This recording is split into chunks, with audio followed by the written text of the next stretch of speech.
Oke, saya lanjutkan tadi sampai di nih ya. Jadi seorang pimpinan tuh dia harus memiliki karisma ya, karisma, pimpinan yang berkarisma yang didambakan, yang dirindukan oleh oleh timnya gitu. Walaupun bukan bukan didambakan yang kurang pas. Artinya pimpinan ini memang model ya, role model yang selalu bisa mendampingi SDM di saat eh, apa mengembangkan ya untuk pengembangan diri, pengembangan tim dan bekerja secara teamwork. Oke. Jadi bagaimana kita meningkatkan kemampuan? Jadi identifikasi kekuatan dan kelemahan. Sekali lagi kelemahan bukan untuk merendahkan diri kita, tapi bagaimana kita terus memperbaiki diri. Jadi seorang pemimpin itu tidak salah untuk mengatakan bahwa eh, apa oke, pendapat Anda saya dengar, tapi bukan untuk diputuskan sekarang. Nah, itu bisa ya.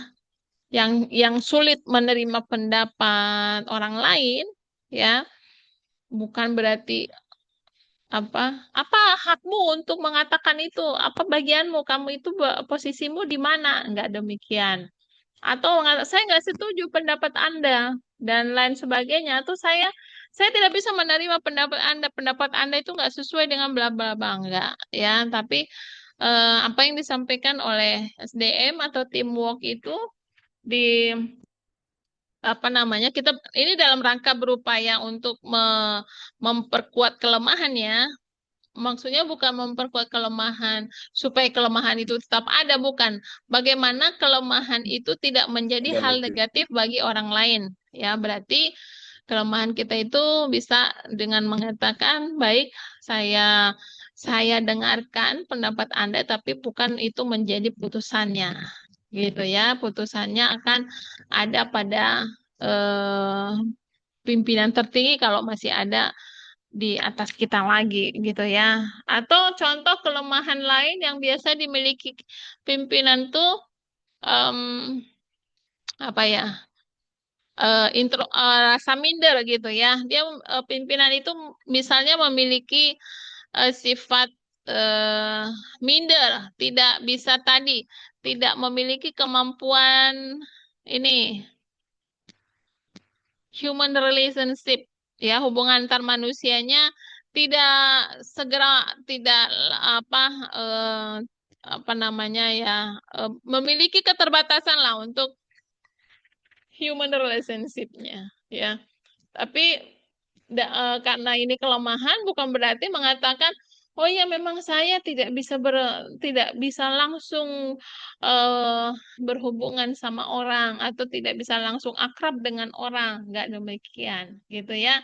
Tapi bagaimana si kelemahan tadi bisa kita em, atasi dengan cara untuk tetap berada di dalam di dalam tim gitu ya, berusaha di dalam tim dan mencoba untuk selalu eh, berbicara lebih dulu gitu ya, mencoba untuk selalu berbicara lebih dulu dan kemudian memberitahukan maksud dan tujuan saat itu gitu ya, maksud dan tujuan adanya pertemuan dan atau maksud dan tujuan kegiatan tersebut dan lain sebagainya. Jadi kelemahan seorang pimpinan itu bukan hal yang harus disampaikan secara vulgar. Dan demikian juga kekuatan tidak merupakan satu hal yang harus dijadikan sebuah kesombongan. Lalu carilah gaya kepemimpinan yang sesuai. Tadi saya bilang dan kemarin di awal kita sudah bahas bahwa gaya kepemimpinan itu bisa dikombinasikan tergantung dari karakteristik seorang SDM, karakteristik dari SDM-nya. Tapi sekali lagi, kalaupun menggunakan gaya kepemimpinan satu di sebuah organisasi yang dipimpin, yang kita pimpin, ya, kita harus bisa mengendalikannya, itu saja. Ya, kita harus bisa mengendalikannya Tentunya dari efek kepemimpinan otoriter itu akan ada efek kepemimpinan partisipatif atau demokratis atau model lainnya itu pasti ada ya. Jadi kita harus siap dengan eh, apa namanya kompensasi yang dihasilkan dari gaya kepemimpinan itu. Ketiga, menetapkan tujuan yang realistis, nggak juga ngada-ngada orang yang kita pimpin itu semuanya masih D3, kita maunya eh, pimpinan kita bisa ada di level 4 semua. Ya gimana kan gitu. Jadi tetapkan tujuan yang realistis. Berarti kalau realistis dengan berubahnya aturan bahwa seorang D3 kebidanan dia tidak bisa melakukan secara mandiri, berarti kita harus berpikir bahwa SDM saat ini harus ditingkatkan pendidikannya, ya, dan harus diatur, harus dibangun ininya, apa, polanya. Cari dukungan dari pemimpin lain, ya. Jadi ada kalanya memang betul mencari dukungan dari pemimpin lain ini adalah satu hal yang bagus. Tapi ada juga kekurangannya. Kenapa? Karena kalau pemimpin yang lain mendukung kita, seolah-olah kitanya sudah benar gitu loh. Kita menjadi pembenaran diri karena pimpinan yang lain itu mendukung kita. Nah, jadi kalau mencari dukungan dari pemimpin lain tuh mintanya begini ya. Nilai saya, berikan saya masukan, apa yang harus saya rubah dan apa yang sudah ada di diri saya untuk bisa memimpin gitu. Jadi jangan sampai karena pimpinan itu mendukung kita, kita mengatakan, iya kan kita sudah bagus kan, bla bla bla. Nah, gitu itu dicegah yang seperti itu. Merangkul peran kepemimpinan di luar pekerjaan, ya. Jadi kita pemimpin itu di dalam pekerjaan, gitu. Jadi kalau di luar pekerjaan kita jangan sampai menunjukkan eh, karena kita pimpinan di pekerjaan, jadi di mana-mana pun pimpinan gitu. Ya, itu hal yang perlu difikirkan. Mengambil peran kepemimpinan di tempat kerja dan melatih kesabaran. Nah, banyak sekali pemimpin itu yang nggak sabar. Teman-teman ya, banyak sekali pemimpin tuh nggak sabar. Banyak. Jadi sekali lagi jangan sampai SDM yang kita pimpin jangan sampai apa ya dia hanya pencitraan gitu supaya bisa bertahan hidup. Jangan ya. Oke. Apa skill leadership yang harus dimiliki seorang leader? Yang pertama, menganalisis kualitas kepemimpinan, cari tahu tipe pemimpin yang ada dalam diri, minta dari sudut pandang. Makanya kan ada penilaian key performance ya. Jadi penilaian performance pimpinan itu biasanya didapat dari bawahan ya, dari tim atau dari teamwork yang dipimpin, mereka memberikan penilaian terhadap pimpinannya gitu ya. Lalu meningkatkan keterampilan komunikasi ya.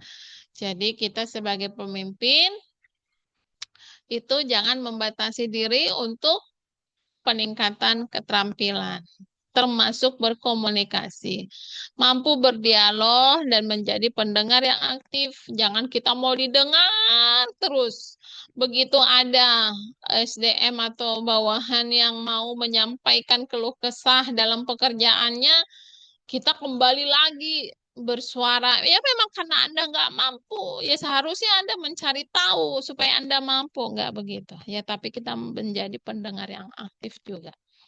Lalu memberi contoh.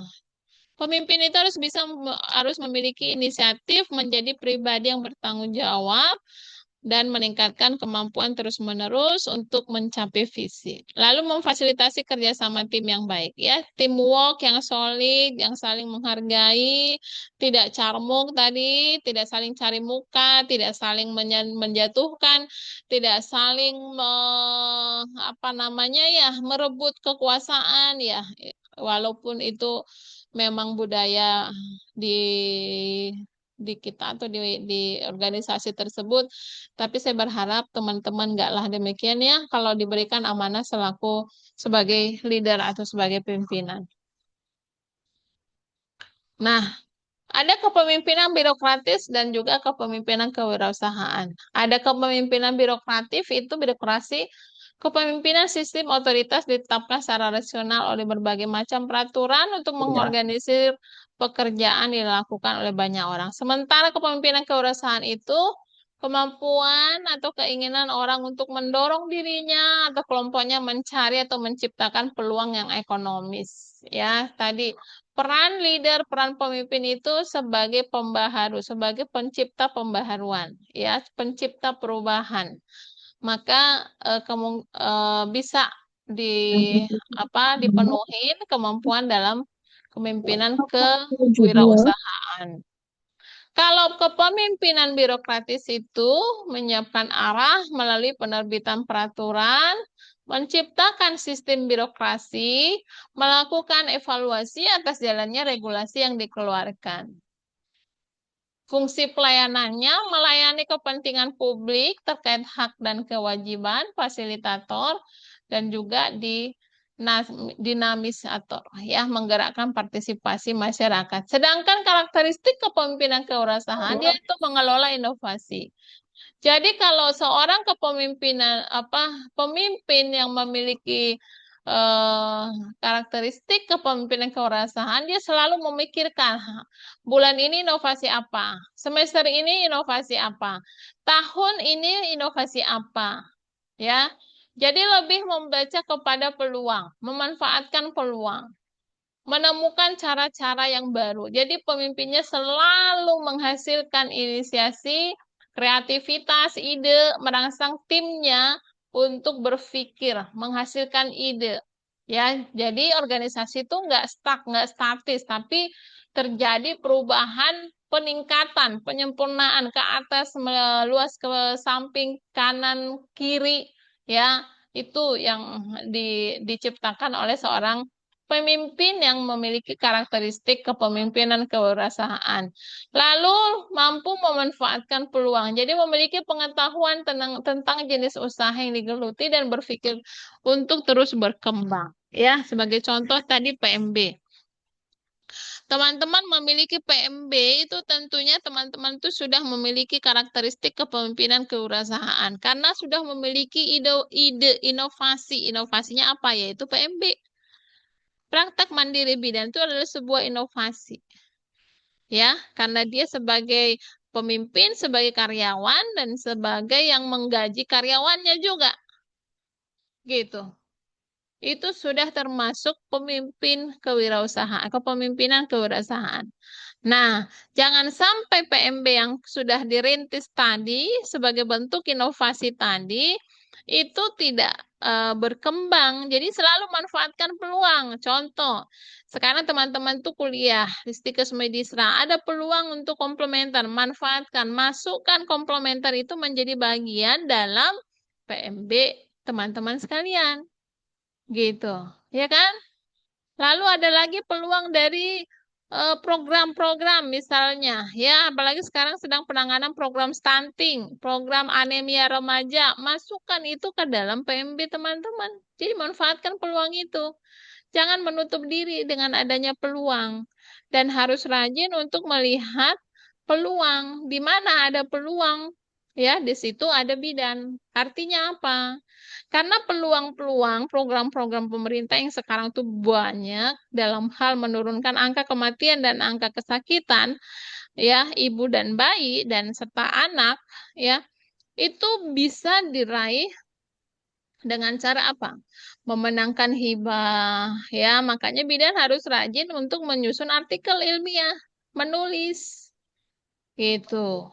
Ya, jadi ada program hibah misalnya dari eh, Kementerian Kesehatan dengan cara apa eh, apa namanya dilihat dari artikel terbaik, misal ya kerjasama dengan kementerian misalnya. Biasanya sering sekali kementerian itu melihat hasil publikasi. Nah, dari situ dapat hibah, ya. Jadi manfaatkan peluang yang ada. Jangan hanya eh, mem- meng- apa, mem- me- apa, menyediakan layanan bidan delima, ya. Kalau bidan delima itu tadi kita merasa tersaingi atau merasa ter, tergerus dengan adanya BPJS, tergerus dengan adanya ketentuan A, B, C, D. Oke, next. Kepemimpinan kewirausahaan, logika berpikir kritis.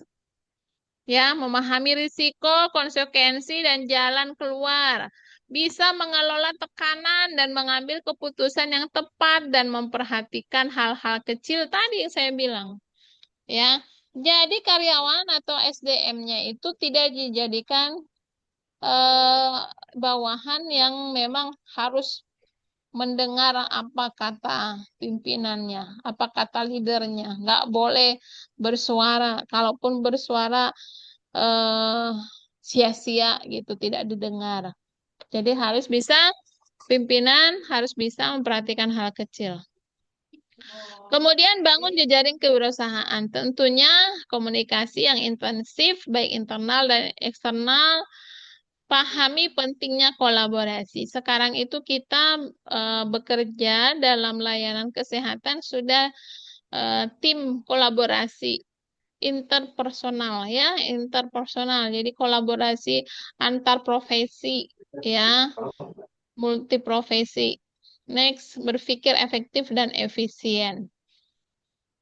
Seorang pemimpin kewirausahaan itu harus tekun, pantang menyerah apapun, apapun tantangannya, maju terus gitu kan ya, pantang menyerah apapun, sekalipun atau sekalipun ada COVID kemarin itu, pimpinan perusahaan itu harus tekun menciptakan inovasi perubahan, menciptakan kondisi yang mendukung pengembangan. Bagaimana organisasi kita itu bisa berkembang naik ke atas, melebar ke kiri, ke kanan, lalu bisa berbaur. Berbaur itu meluangkan waktu bersama tim. Jadi ada waktu-waktu bersama dengan tim, ya, tidak tarik diri, tidak, ya itu tadi kalau memanfaatkan kekuasaan atau power tadi, maka dia akan sulit berbaur gitu, ya. Tapi seorang pemimpin kewirausahaan itu dia bisa berbaur, bisa mendengarkan apa namanya pemikiran-pemikiran dari semua anggota tim yang dia pimpin. Lalu berbagi keberhasilan, ya. Pemimpin kewirausahaan itu dia bisa berbagi keberhasilan, bukan mengakui keberhasilan itu karena aku loh, karena saya loh pemimpinnya, karena saya loh. Nah, itu enggak ya. Tapi kepemimpinan kewirausahaan itu tuh ini karena kerja keras kita bersama. Ini karena komitmen bersama. Ini karena kedisiplinan bersama. Ini prestasi ini karena kontribusi semua orang gitu ya. Jadi manusia itu kan bahagia bangga kalau dirinya diangkat gitu ya, diakui. Ya. Lalu keahlian berkomunikasi, mampu menyampaikan ide secara jelas, memiliki visi, suportif dan percaya diri. Seperti itu, ya. Oke. Jadi eh, seorang pemimpin yang memiliki karakteristik kepemimpinan kewirausahaan itu dia memiliki visi dan bisa mengkomunikasikan visi itu kepada semua SDM yang dia pimpin, ya. Jadi bukan hanya sekedar menyampaikan visinya kepada owner misalnya, tapi nggak bisa mengkomunikasikannya kepada SDM yang dipimpin, nggak akan bisa tercapai, ya. Karena yang melaksanakan pekerjaan adalah semua teamwork-nya, ya. Ownernya itu hanya menikmati, ya, menerima, maksudnya bukan menikmati, menerima seluruh pekerjaan dari SDM yang terpimpin tadi. Next, memecahkan masalah tadi sudah dan percaya diri. Apa kunci keberhasilan? Tentunya kompetensi, ya. Kita selaku pemimpin itu harus terus mengembangkan Potensi diri tadi udah disampaikan. Jangan pernah merasa puas. Oh, aku udah diberikan kepercayaan, ya sudah, berarti aku kan pemimpinnya. Anda itu anak buahnya enggak demikian. Justru karena kita diberikan kepercayaan, maka kita harus memberi diri untuk mengembangkan kompetensi. Ya, itu artinya kalau kita diberi kepercayaan, berarti kepercayaan yang diberi kepada kita, kita harus bisa kembangkan. Ya, kalau tadi diberi kepercayaan, kita hanya memiliki dua kompetensi, misalnya, ya, komunikasi itu belum bisa dapet gitu, masih suka blak blak blak blak blak gitu ya, masih suka membabi buta SDM yang dipimpin, misalnya gitu, masih suka tunjuk-tunjuk jari atau bahkan sampai mukul meja, misalnya, ya. Tapi em, selama memimpin itu sudah apa namanya, tahun kedua hilang satu, tahun ketiga hilang satu, tahun keempat semakin percaya diri, semakin percaya diri. Ya, yang tadinya bak big book ya terhadap SDM sudah tidak pernah lagi terdengar. Yang pukul-pukul meja, nunjuk-nunjuk itu sudah tidak ada lagi.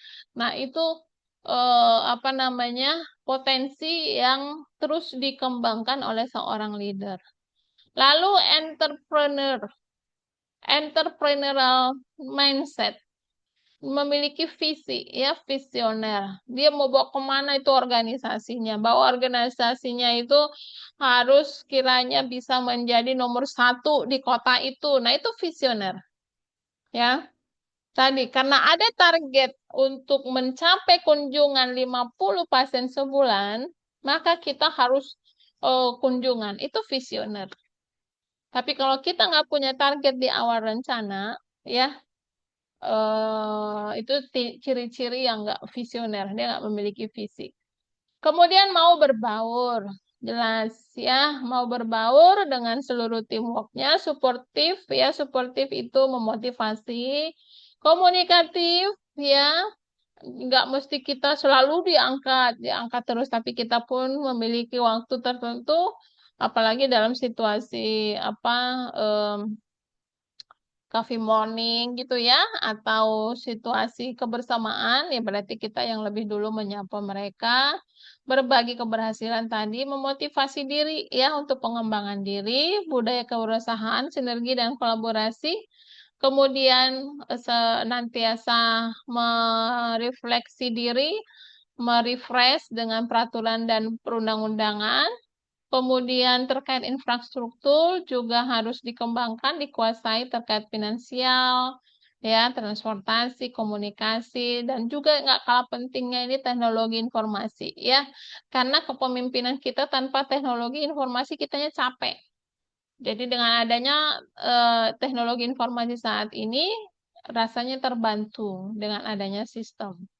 Faktor eksternal lain ada politik, sosial, ekonomi yang bisa mempengaruhi organisasi kita. Jadi kita harus memiliki potensi supaya bisa mengelola organisasi dengan walaupun ada faktor. Kan biasanya makanya pemimpin itu harus bisa melakukan analisis SWOT. Ya, ada kekuatan secara internal, itu ada kekuatan dan kelemahan di organisasi kita di dalam. Lalu ada faktor dari eksternal, itu ada peluang dan ada ancaman. Kita harus bisa membaca peluang dan ancaman. Jangan peluangnya doang yang kita baca, tapi ancamannya kita abaikan, nggak bisa.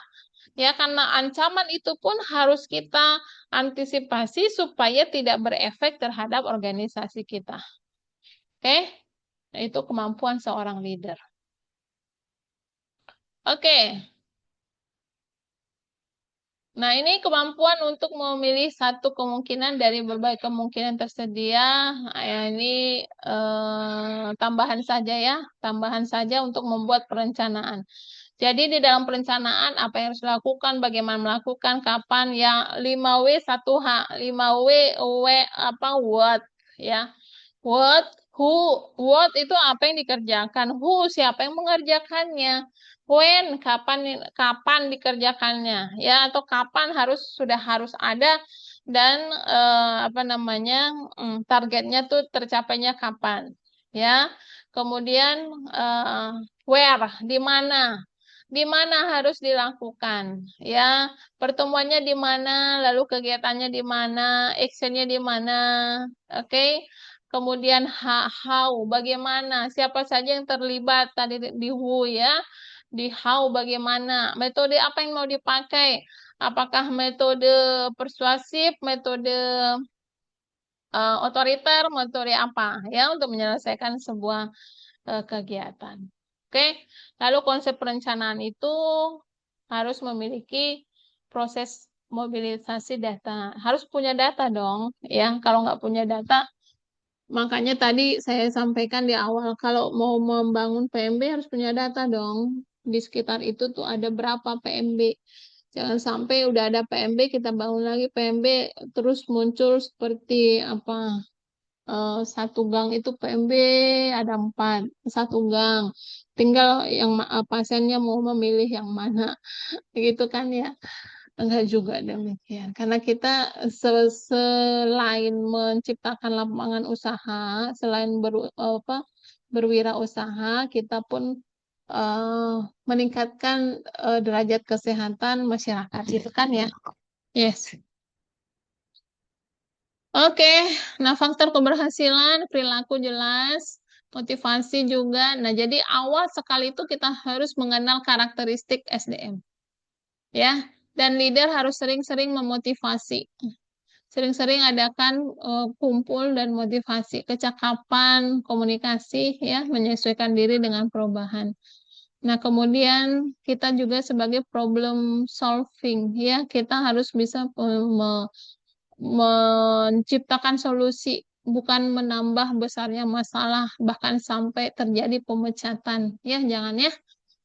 Karena tadi pemimpin itu adalah ladang amal, ladang amanah gitu.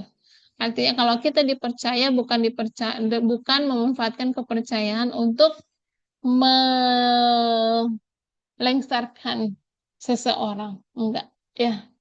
Itu harus kita miliki. Nah, supaya menjadi problem solver, maka kita harus mengetahui problem solving circle. Ya, siklus problem solving itu kita harus bisa memprioritaskan masalah. Ya, menetapkan tujuan dulu, lalu alternatif pemecahan masalahnya apa, renopnya, rencana operasional, siapa yang digerakkan, atau siapa pelakunya, siapa yang memantau, siapa yang mengawasi, siapa yang mengevaluasi, ya, lakukan analisis situasi, kemudian identifikasi lagi masalah, prioritaskan lagi. Jadi sebenarnya dia analisis dulu situasinya, ya. Sorry tadi saya langsung ke tujuan. Analisis dulu situasinya, ya. Dari analisis situasi itu muncullah identifikasi masalah. Artinya dalam kita menganalisis ada berbagai apa checklist ya yang kita identifikasi. Lalu kita prioritaskan masalah yang sudah ada 10 yang mana yang jadi prioritas. Lalu tetapkan tujuan, ya, kemudian ciptakan solusi alternatif pemecahan, masukkan itu ke renov, laksanakan, ya, lalu gerakkan tim untuk melaksanakan rencana operasionalnya, lakukan pemantauan, ya, termasuk pengawasan pengendalian sampai dengan evaluasi. Saat mengevaluasi terjadi lagi analisis situasi. Ya, teridentifikasi lagi masalah. Demikian seterusnya inilah siklus kita dalam mengatasi sebuah masalah. Oke, ini contoh masalah aja, contoh case, ya, contoh kasus. Silahkan nanti dibaca dan dipahami bersama. Jadi ada case-nya, dianalisis dulu situasinya, identifikasi masalah apa saja yang ada dari hasil analisis, lalu tetapkan prioritasnya. Oke, lalu tetapkan tujuan yang mau dicapai, lakukan analisis untuk memilih alternatif pemecahan masalah, masukkanlah ke renov. Jadi kalau ada tujuan, wawasan bebas memahami perencanaan, ya, lalu rumusan masalahnya diuraikan, kemudian hasil rumusan masalahnya tadi ditetapkan tujuan berapa lama akan dicapai, targetnya apa, ya, lalu masukkan ke Renov, demikian siklus itu dilaksanakan. Oke, itu yang dapat saya sampaikan, teman-teman. Mungkin waktunya lewat. Oh, ternyata sudah masih aktif semua di dalam. Ada yang mau didiskusikan?